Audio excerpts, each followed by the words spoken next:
Hey everybody, this is Dawn. Thank you so much for stopping by. And this video is going to be, I'm expecting to be the most difficult for me to make. This is on rules and punishment. And so I guess I have to say trigger warnings because I'm going to talk about trauma and abuse and so on. So first I want to start out and say that I am not interested in smearing anybody's name. I am not interested in a pity party. I am not looking for people that, oh, poor Dawn. No, I really don't want that. That does not feel good to me at all.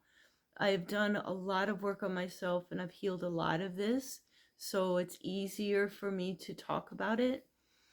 And I want to talk about it because there are a lot of other people who have experienced similar types of trauma, or maybe you lived at Last Days Ministries and felt that trauma from or abuse from Keith Melody. So, I want to put it out there that it's okay to speak up. That just because Keith was considered a prophet, a man of God, does not mean we cannot talk about his mistakes and how they hurt us. If I ran into your car and I damaged your car, but I didn't mean to, am I still responsible for the damages? Yes. Yes. It makes it easier to forgive me because I didn't mean to. It was a mistake, and I see that in Keith. It was a mistake. Things probably he didn't understand. Most likely he did not realize he was doing so much damage. Okay, so first I want to talk about the punishment because that's the most difficult. And again, trigger warnings. This is my recollection of what happened. I'm going to tell you the facts, how I felt about it, how I perceived the situation and what was happening. I know some people are going to say, you're speculating. I'm giving you my point of view, my opinion, based on what happened to me and how I felt. And I can speculate as to why, but I can't tell you unless Keith told me this is why. Then, I can only speculate. Okay, so let's go. Let's get into this. So first, before I want to get into it, I did mention, intentions. Yeah, he did not. I doubt it. He intended to hurt anybody. I don't think he understood how he was hurting people, and people couldn't stand up to him. I did hear an account where somebody who was considered well known in the community did mention something, say something to him, and he was just like, whatever. So I don't know. I don't know what was going through his mind. I don't know if he understood what he was doing and how he was hurting people. But intentions that doesn't matter. The damage was done. Okay. If he didn't intend to hurt somebody, makes it easier to forgive him. Okay, so that's all I'm going to say. But he's still responsible. All right. So the first thing I want to talk about is an entry in Keith's journal about this subject, about being so in your face. And really, I found Keith to be a bit of a bully. He would say comments that were very hurtful. It was all under the understanding that he's a prophet, and so you have to excuse it because he's a prophet. He's going to be in your face because he wants you to change. And so a way to make you change is to kind of smack you upside the head with God's word. So there's that mindset, and it's not okay. I don't believe that's okay. You can't say, oh, I'm a man of God, so that makes it okay for me to bully you. All right, so I just want to make that clear. In his journal, he says, Lord, change me. Get rid of my radical tendencies. Help me control my overwhelming enthusiasm. Here's the kicker. People will get weary if I go off the deep end instead of showing them I care. Okay, so I think he understood that he was in people's faces and he was making comments that were hurtful. I think he understood some of it, but I don't know if maybe he just felt like he couldn't change. You know, there's some people like alcoholics. They have a really strong desire for alcohol and they have a very hard time changing that behavior. So maybe that's, I don't know. I'm speculating. I have no idea.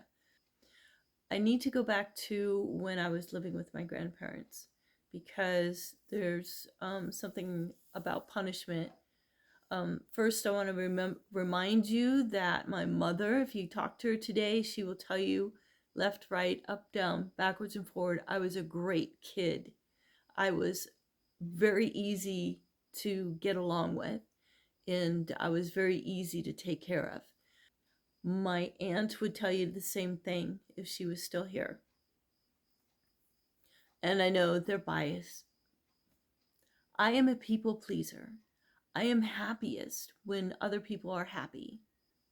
So, and I recognize that sometimes I sacrifice myself to make other people happy, and I need to learn not to do that.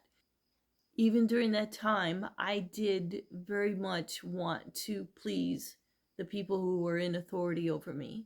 So my grandmother, I wanted to please her, and I wanted to please Keith and Melody. Okay, so I just want to make that very clear. When I was living with my grandparents, my grandmother accused me of taking the silverware outside and leaving it outside.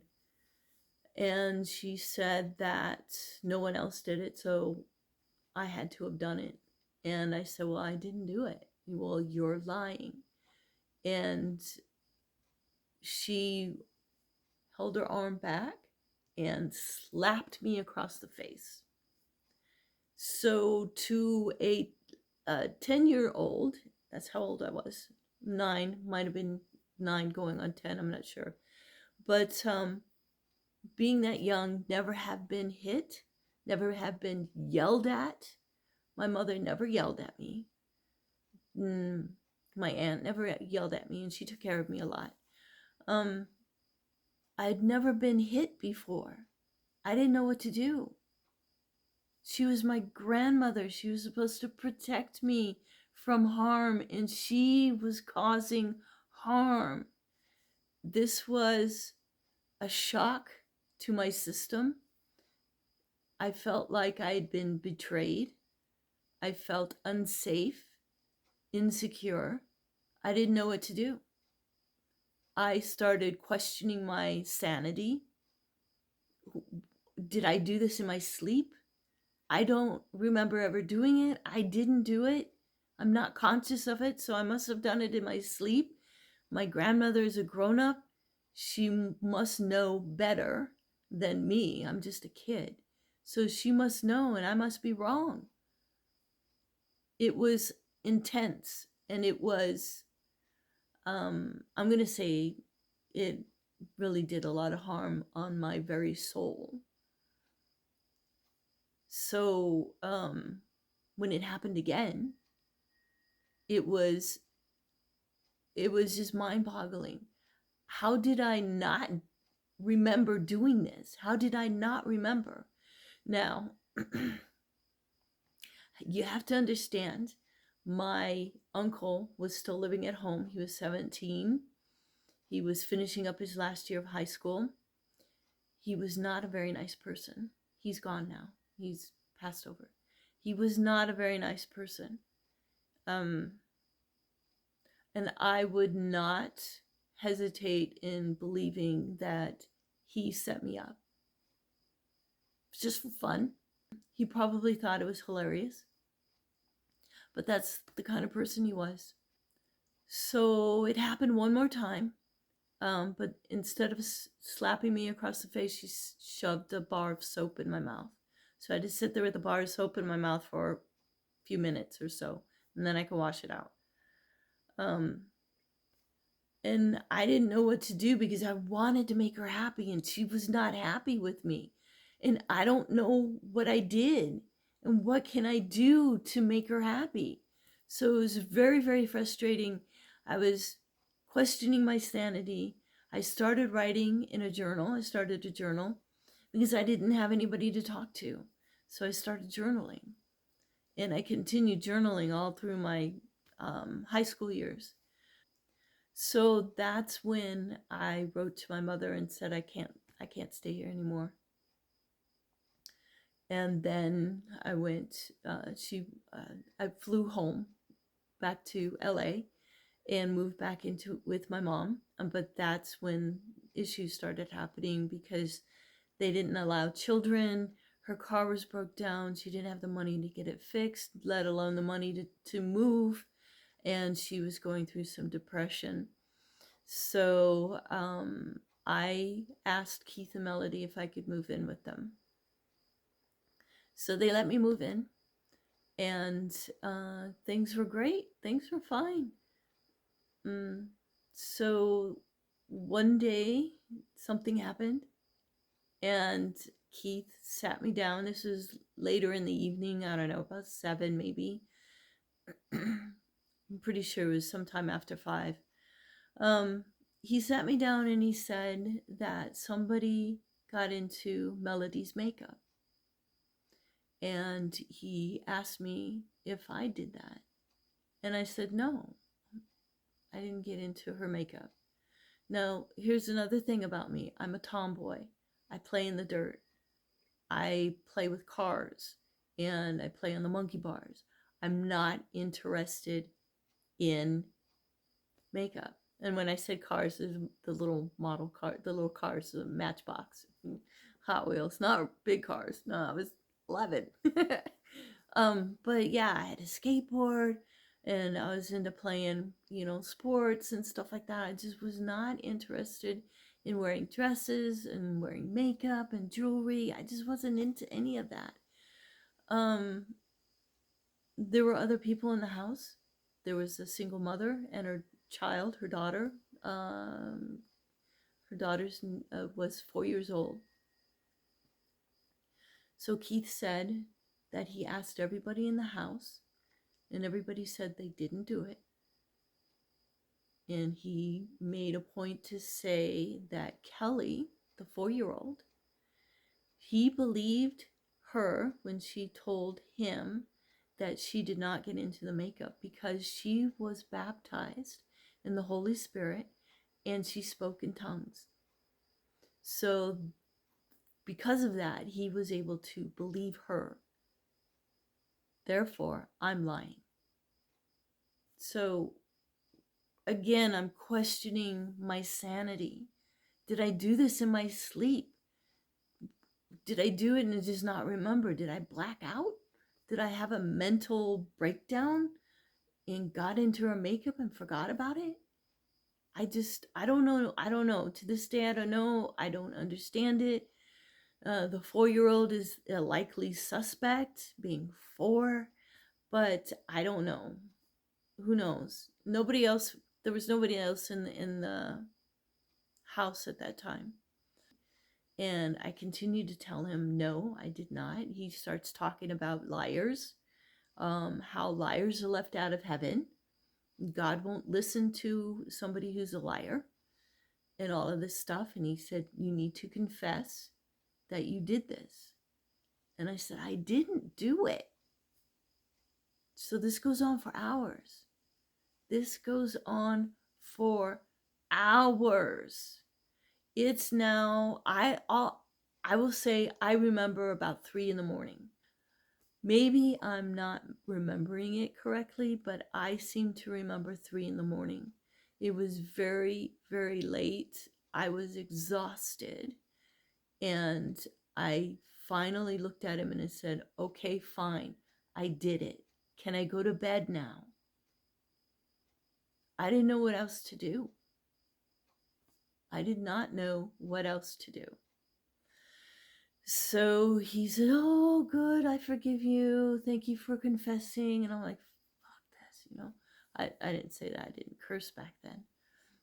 I curse a lot now.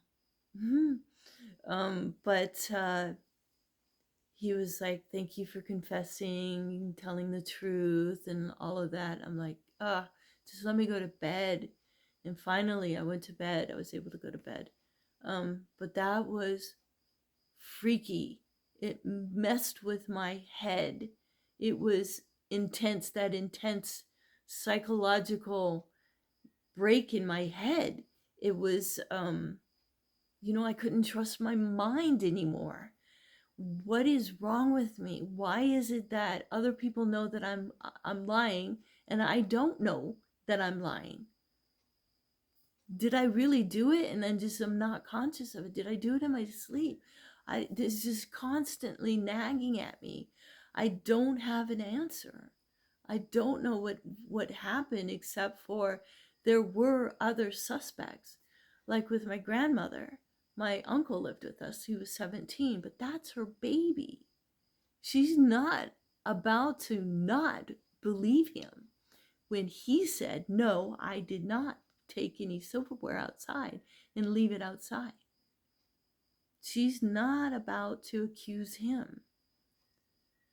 So I got it. I got the punishment for things that I did not do. Okay. So after that, and this is right at the beginning of after I moved in, not long after, but after that, there were rules and chores and things, and do this and do that and whatnot. One of the things is that if I answered the phone, I needed to get the person's name, I needed to get their phone number, and the message. And I always forgot one of those three. One of those three. And I really was struggling with this. Why can't I remember? It's simple: name, phone number, and message. Makes sense. Why would I forget? It's not like it's complicated, easy to forget. But yet I kept forgetting one of those three. And other things I would forget. And, Keith said, "Well, if you cared, you would remember." I'm like, what is this? What is wrong with me? Why can't I do this right? Why can't I please him? Why can't I do everything the way he wants me to do it? And the thing is I really did care. I really did care, but I was forgetting things. So it morphed into, I'm going to lie about the mistakes. I'm going to lie about things that I forgot or whatever. And then I got in trouble for that, for lying. Okay. So I can't win. So how this played out was he caught me in a lie, sent me to my room, and made me sit there for a while. And that's part of the punishment, right? Make the kids sit there and think about what they did and wait for the adult to come in and lecture and punish, and then it's finally over, right? They drag it out because that's part of the punishment. So, I wait, and then he comes in and lectures me for, it felt like an hour. I swear to God, it was an hour. I don't know, it could have been shorter. I was 11. Everything, 15 minutes feels like an hour. So I don't know, but it felt like forever. And he kept saying the same thing over and over, but rewording it. So he would say the same thing, but different words. So anyway, finally, he gets to the end of it and he says, "Now you deserve to be spanked. That's the way you're going to make yourself right with God. It's the way of cleansing." So I had to admit that I did something really bad and that I deserve to be spanked. I deserve the violence. I deserve the pain. Okay? So what I had to do, I kept my clothes on. He didn't, you know how some people have their kids stripped down? I didn't have to do that. He had me get down on my knees and lay over my bed. I had bunk beds, and so it was low to the ground. And he took off his belt and he hit me several times until I cried. And it wasn't just a little cry, I had to really cry. And then he would hug me and said, you know, thank you for confessing, and this is cleansing, and God forgives you now. And it's just weird, just weird. He wasn't angry. He didn't do it in anger, because you're not supposed to hit your child in anger. I think that's a scripture, I'm not sure. But he did it very calmly, which kind of made it weird when I think about it. But the part about confessing that I deserve to be spanked, that was weird. And it's still, I think of it as being not good. It's not good. Hitting a child, this is my personal opinion. I know a lot of people think differently, but I have learned over the years that you don't need to hit a child. Now, some people think that, oh, I was such a bad kid, I deserved it. No, I don't think so. There was this show called Nanny 911, and I've talked about this before because it just blew my mind. She would come to a house where there were kids who were like junior terrorists, climbing the walls, literally, talking back, would not sit at the table, would throw food, just unruly as anything. And after a week to 2 weeks, she had taught the parents how to discipline the children, and without spanking them, without hitting them. And they would straighten right up after like 2 weeks. They were sitting at the table, yes ma'am, no ma'am, eating. Like, what happened to these kids? And it was all just explaining to the child where their boundaries are. When I was in, where was I? I think Tennessee. I was working in a daycare center. I had the 2-year-olds. It was me and another woman. So every time we got to story time, this one little boy would get up and run. We'd try and catch him and tell him you got to sit down. And he thought it was a game. It was fun. He was just doing it for fun, not out of spite or anything. He wasn't being rebellious. He was just having fun, right? So I scooped him up and I went over to have him face the wall. I sat down with him and I explained to him, you know, this is story time. You like stories, right? Yeah, I like stories. So when we get to story time, we need everybody to sit down and listen to the story. Can you do that? Yeah, I can do that. I only spent 5 minutes, because 2-year-old, 5 minutes is an hour, right? Like 15 minutes is an hour for an 11-year-old. I don't know. But yeah, I only really felt like needed to sit with him for 5 minutes. I sat with him the whole time. I didn't abandon him, make him sit in a corner by himself. I sat there with him, explained to him story time is a time for sitting down and listening to the story, and helping him understand that story time is fun. And if you're running around, you can't listen to the story. So after that, he did it one more time. I sat with him one more time. After that, he was done. He was good. Story time on the floor, sitting, listening. I really don't believe children need to be hit. They just need a lot more time than parents are willing to give them. And they do frustrate their parents, right? And parents get frustrated and they want a quick, easy, fast solution, and hitting can sometimes do that. But it's not good. It's not healthy. I truly believe it's not a healthy thing. It does way too much damage that it's just not worth it. So I learned with Keith that if I cried right away and cried hard, he would stop hitting me. So I learned to do that.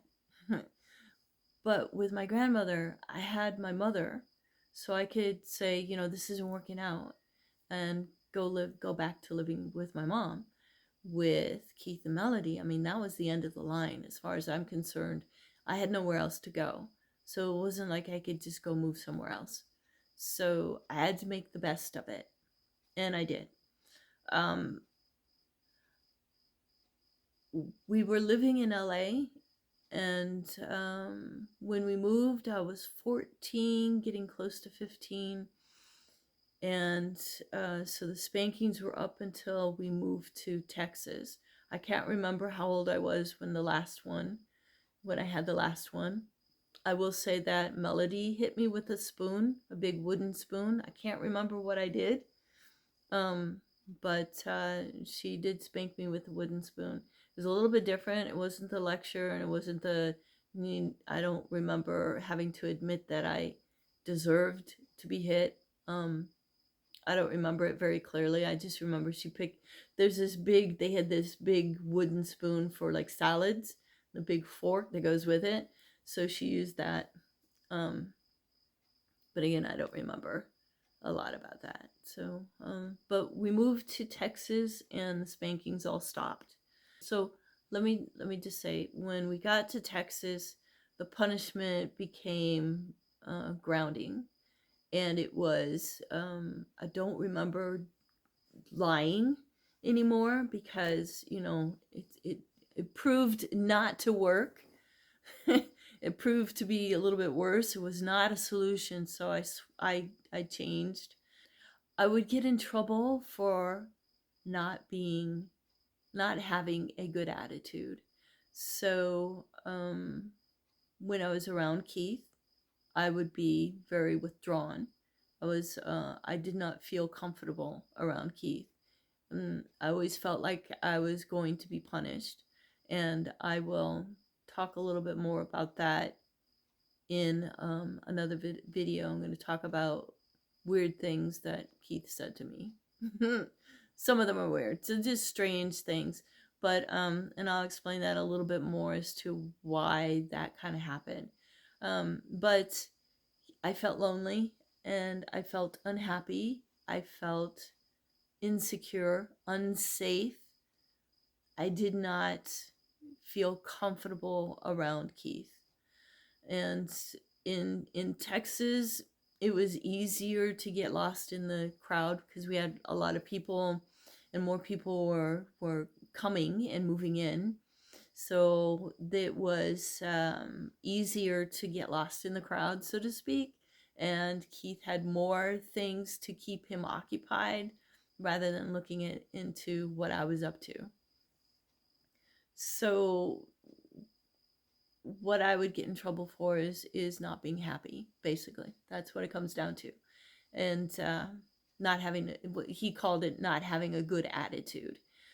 And I want to talk about this because this is so common for parents to discipline children for their behavior and not find out why they're behaving that way.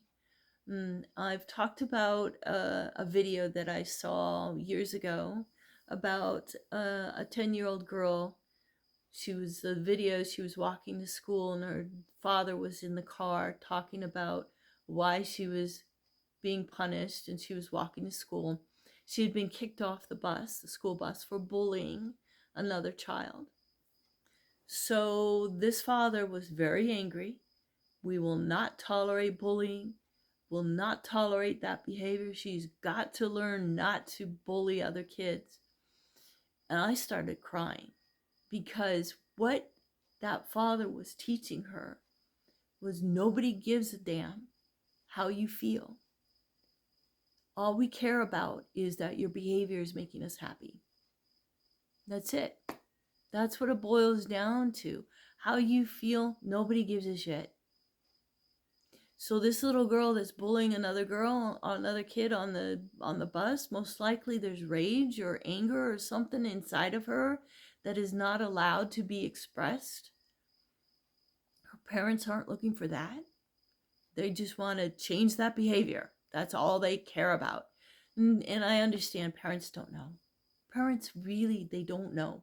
A lot of parents don't understand that when a child is behaving a certain way, it's coming from somewhere. And to just discipline the child to make them change their behavior is not helping.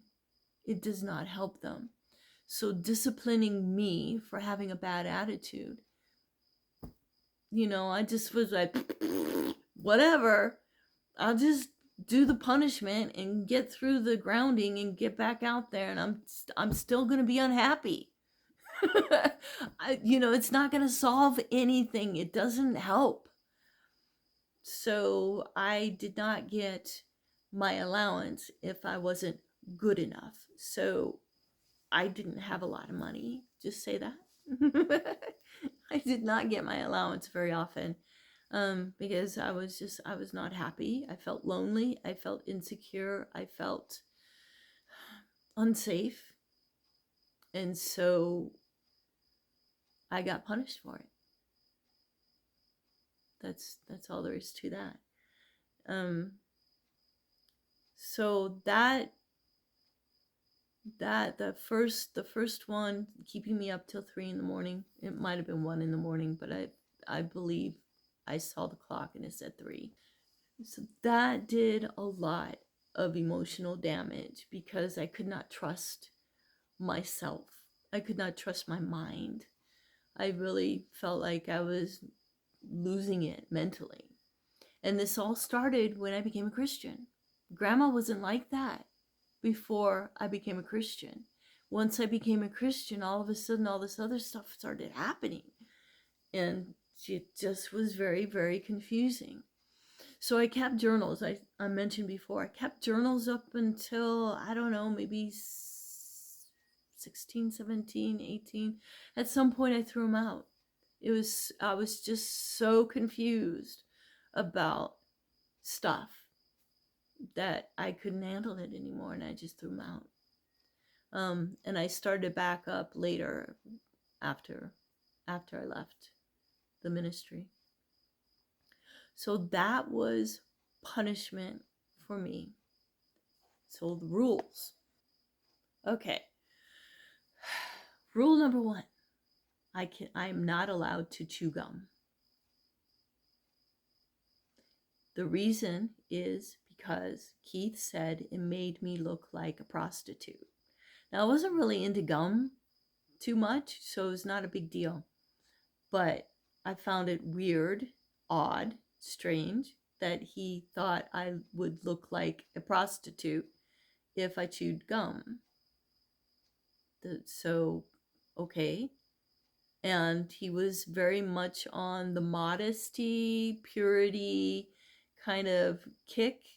Do everything you can to be modest and pure, and your intentions have to be good, and your attitude and everything has to be, godly.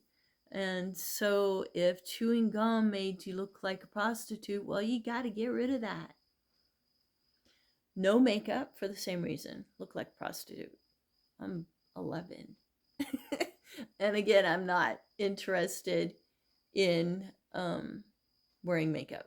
And I was not allowed to wear makeup even at a school choir. I was in the choir. We had a performance, and they wanted everybody to wear makeup because they were going to have a lot of bright lights, and that washes you out. So needless to say, I was on the left in the back, the one with the washed out, really white skin, because I was not allowed to wear makeup. I did not wear makeup that time. So anyway, I thought it was funny. But even for a performance, I was not allowed to wear makeup. Not allowed to style my hair. So my hair was always just wash and wear, which turned out to be fine. Easier, quicker, in and out of the bathroom. I love that. I was not allowed to date until I was 16. Now, right before my 16th birthday, he changed it to 18, which was fine. I was really getting into my studies at school, and was really learning a lot more about the rest of the world, which was just fascinating to me. So I was just absorbed with that, and I wasn't interested in boys. And I think I shouldn't say that. It's not true. I channeled that energy into studies because the studying was so fascinating that it was easy to do. Um, and I think it actually was better for me while I was in school to really focus and not be distracted by boys. Okay. When I first moved in, Keith said, "You can call us mom and dad." I took that as a suggestion. I continued to call them Keith and Melody because I didn't want to call them mom and dad because they weren't my mom and dad. So when Keith said it again, "No, you can call us mom and dad, okay? Call me dad. Call me dad." So he made it very clear I was required to call him dad and call Melody mom. So I was required. It was not something that I wanted to do. And I was also required to use the last name Green. Okay. I think he was really trying to get me to feel like I was part of the family. But a lot of other things made me feel like I was not part of the family, really. So anyway, we'll get there. I was required to read the Bible and pray an hour a day. That's understandable, being Christian and all that. Oh, this was interesting. He would, on occasion, this was back in LA. After we moved, he didn't do this anymore, but he required me to list on a piece of paper, write them all down, all of my sins. I have to write them all down. So this is my confession. And if I did not include something, God would tell him during the night when he was sleeping, and then I would be in trouble the next day. That never happened. I did write down all of my sins, and so he never said, "Oh, you left something off." So anyway, thank goodness. Okay, so let's see what else. Oh yeah, so in LA, the ministry, Last Days Ministries, I forgot to mention that he started that ministry a little while after I moved in, and things were they were growing. They were taking people in. People would contact the church, "I need help," and Keith and Melody would open their doors, bring them in.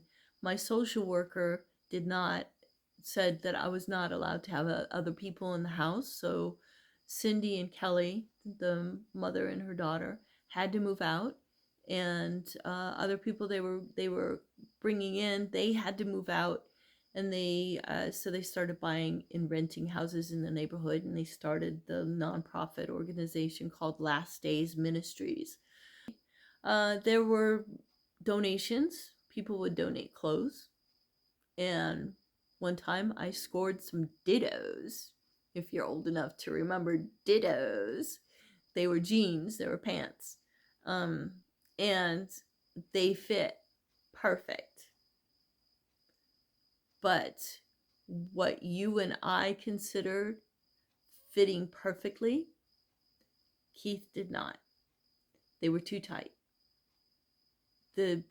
I had to wear pants that had a little bit of a bag to them, so they're a little loose, because you can't wear tight pants because they make you look like a prostitute. So, that whole modesty thing. All right. Okay, so when we moved to Texas, Keith bought me a horse.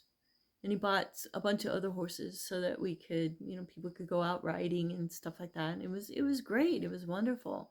I had a lot of fun with this horse. Became my best friend. But he kept the horse in his name. This was a horse that had papers. He kept the horse in his name so that if I put that horse before God, then he could sell it. So that was nice. Want to make sure you don't enjoy that horse too much. All right. Oh yeah, I had chores.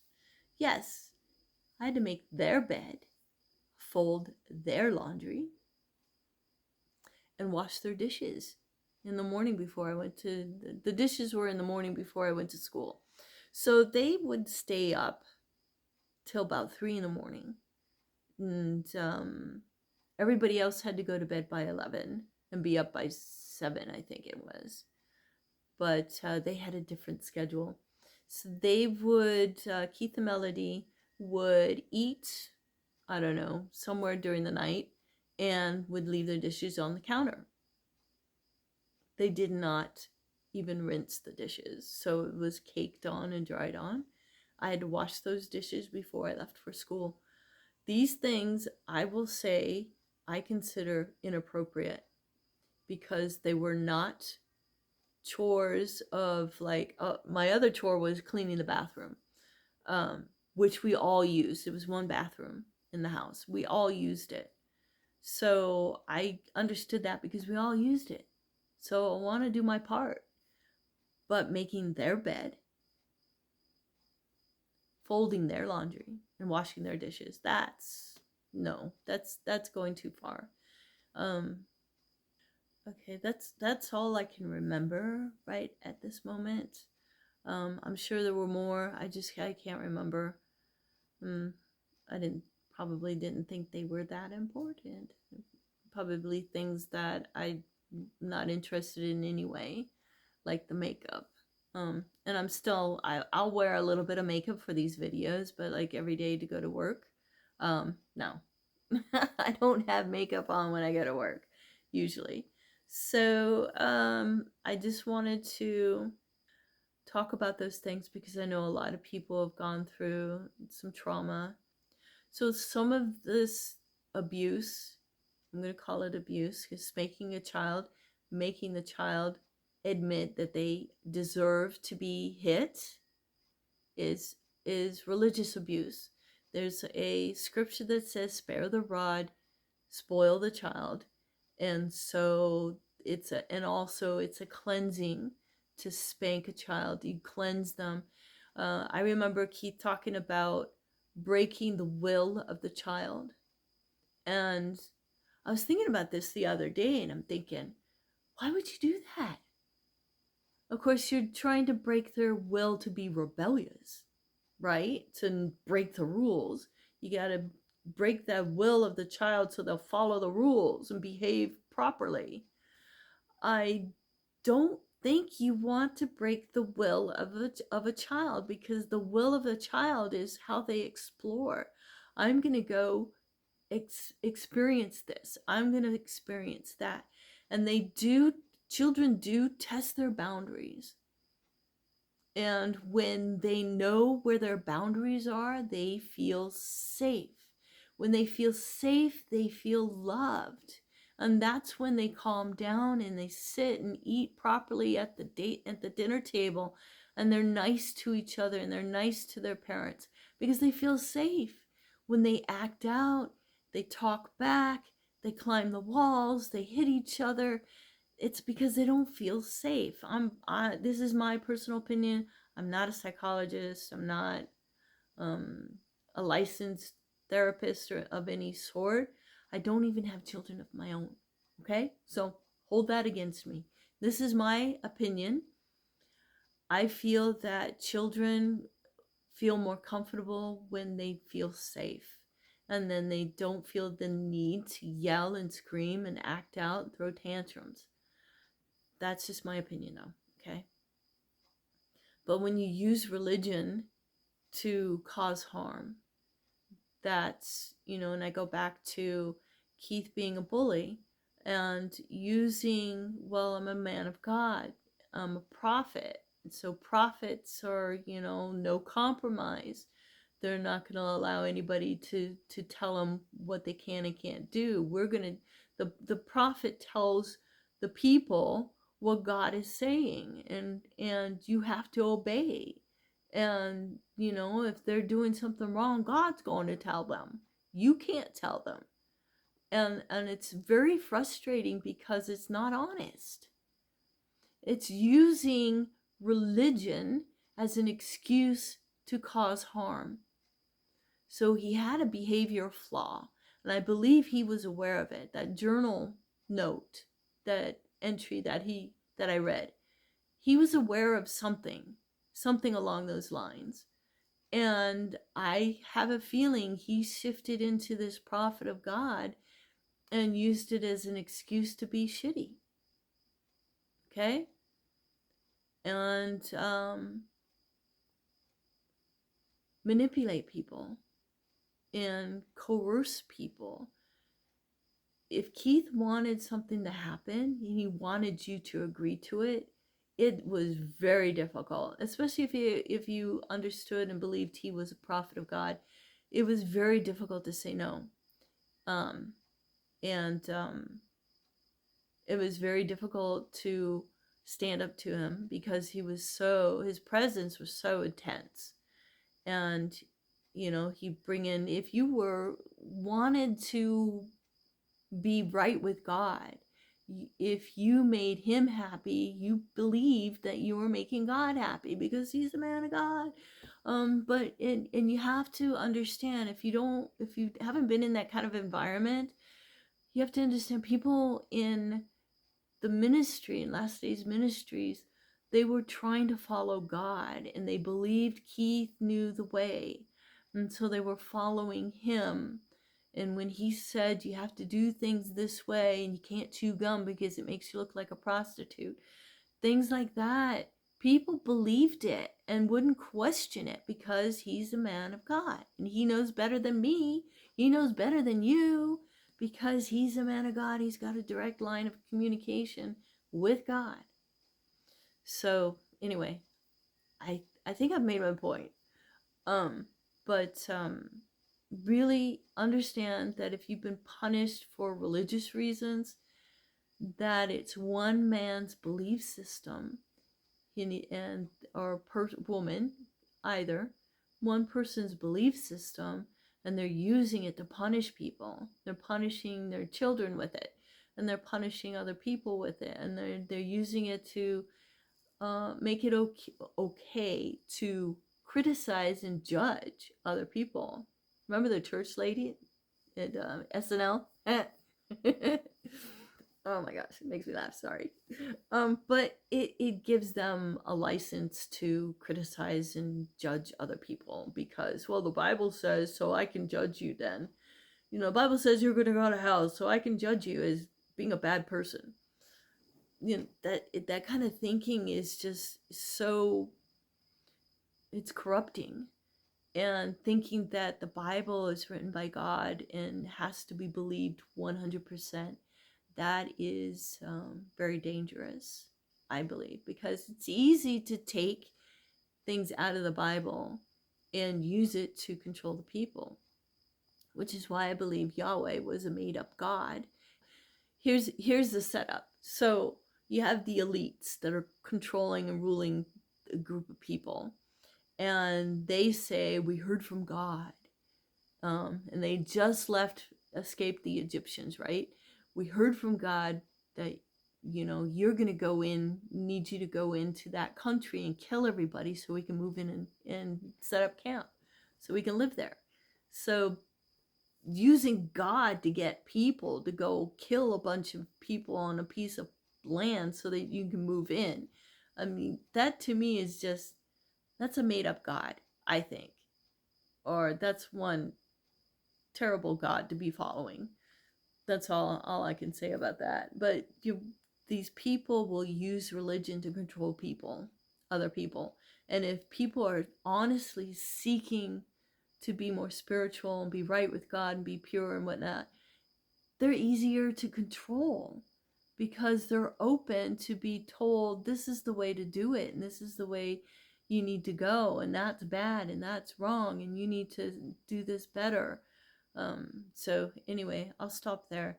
There's a lot of damage that has been done by religion, And I want everybody to know it is not your fault. It was not your fault. There is a way to heal. Most importantly, to heal the wounds, to acknowledge the pain, to acknowledge the emotions that come up when you think about it, and then heal it by bringing truth. And I step people through, my students through a system that helps them do all of that. It's too long to explain it here. I do have videos. I've done the videos. You can go find the videos. During COVID, I did all these videos on how to do what I teach. And it is a way of getting free and healing from all of that negative, toxic programming from religion. Okay, so thank you so much for stopping by and listening to me. I hope this helps. It's a lot of, there's a lot of pain here that I've endured, but I have healed. So I remember.